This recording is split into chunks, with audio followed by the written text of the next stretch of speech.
ያለመውንና ያመነበትን ነገር የመፈጸም ብቃት የነበረው ሰው ነው። የኛ ሩጫ እስከ መጨረሻው የሚሳካ ሩጫ ነው።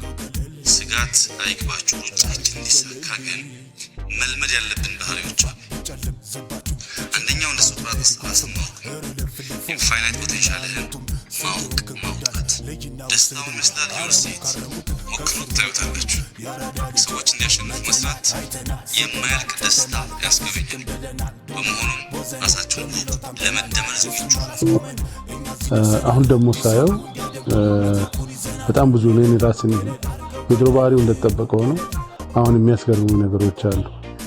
የሚያስገርሙ ነገሮች ምንድናቸው? እነዚህም አሁን ለውጥ ለመፍጠር አገሪቷን ለመለወጥ ለመቀየር የሚሰራባቸውና እየተሰሩ ያሉ ስራዎችን ከየት ቀረጻቸው፣ እንዴት አመጣቸው፣ እንዴት አድርጎ አቀዳቸው፣ በምን መንገድ እየፈጸማቸው ነው የሚለው ለኔ ይገርመኛል። ምክንያቱም አንዳንዱ የሚታሰቡ አይደለም፣ አይታሰቡም። የማይታሰቡትን ነው እየተገበረ ያለው፣ የማይታሰቡትን ነው እየሰራ ያለው። የኢትዮጵያ ማንሰራራት ጀምሯል። የኢትዮጵያ ብልጽግና አይቀሬ ነው። ኢትዮጵያ ለመላው አፍሪካውያን የብልጽግና ተምሳሌት ትሆናለች።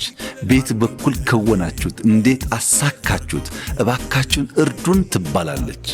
የጀመረችውን ትጨርሳለች። የጸናች ሀገር ትሆናለች። ከልመና ትላቀቃለች። ልጆቿ ኮራ ብለው በማያፍሩበት ፓስፖርት የሚንቀሳቀሱባት ሀገር ትሆናለች። ከስሩ ነቅሎ ያራዳ ልጅ መተናል፣ አይተናል፣ ስቀናል፣ ጮተናል፣ ከፍ ዝቅም ብለናል።